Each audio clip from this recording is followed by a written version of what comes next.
Hi friends, I am shooting this in February, which means it is Q1. If you work at a big tech company, Q1 is typically performance review season and team offsites to start the year. I've been thinking about what sets high performers apart from everybody else. If you're new here, I'm Melissa. I work at a hyper-growth tech startup as a marketer. I've been a founder and have been working in Silicon Valley for the last 17 years. So I have some friends in my work circle that I'm thinking about as I describe these traits. The three traits that high performers have that I've observed are: one, having a strong bias for action; two, they are really good at bringing people along and communicating their ideas; and then finally, they are data-driven. Now let's dig into each of these traits and see how you can apply them to your own work life so that you crush your next performance review.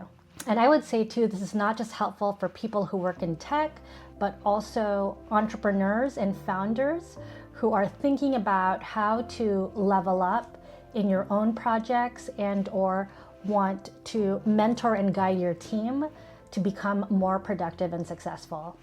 So the first one I had shared was having a strong bias for action. This is one of my key strengths. And that means that if there is an idea or there is a project that needs to get done, I will just crack on it and get to it today.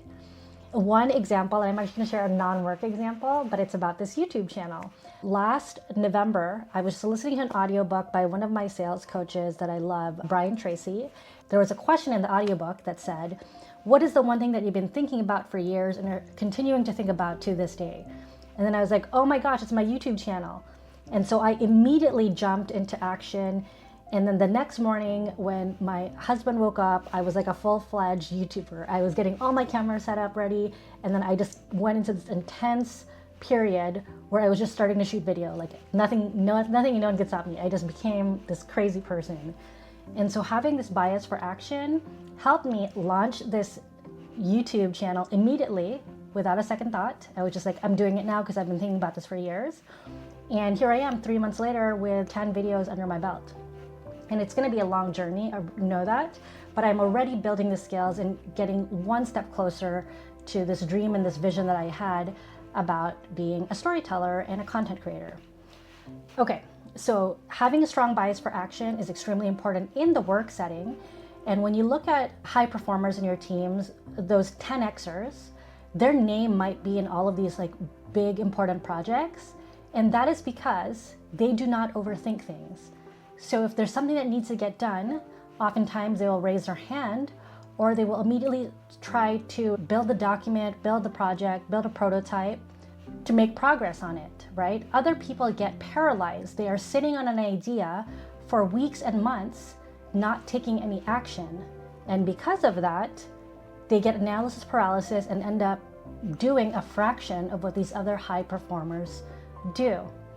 And so if there's one thing you're going to take away from my statement of having a strong bias for action, it is take the small step to act on it today. If you have an idea, if you heard something in a meeting and are intrigued by it and think it's actually a good idea, why don't you write that memo? Why don't you write the document that just outlines what the plan could be? Now, taking the first step will give it momentum, and then you can raise your hand in the next meeting and say, hey, actually, we heard this at the last meeting and I wrote a memo. I wrote a document to explore the idea.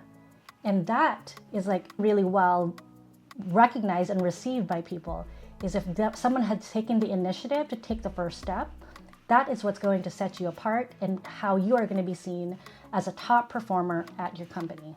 The second thing is being able to bring people along. Now, I have this coworker who had gotten promoted. And when I think about what they did is they were just so good at managing stakeholders and building relationships and winning the trust of our org leaders. I don't think that they delivered more programs or products than anybody else.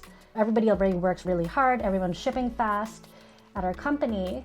But the thing that they did well is at meetings, they were good at presenting their ideas to the org leaders, just having the confidence to share their ideas and then being able to follow up with different folks after the meeting getting people together to come to a decision, and then circling back with the org leader or the group or the team, and then presenting those ideas and say, hey, here was the idea from the last meeting. I've now talked to all of these 5 different people from different orgs.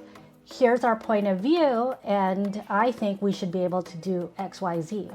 So just being able to bring people together and just rallying them around your idea and your cause will help you win the trust of these org leaders and your manager and the people who are rating you during performance review season.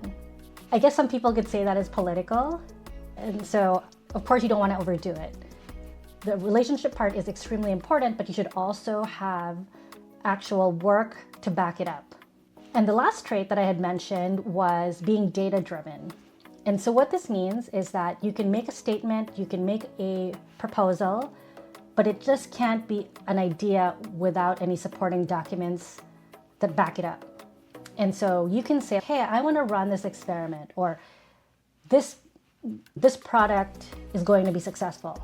You can't just make a blanket statement like that.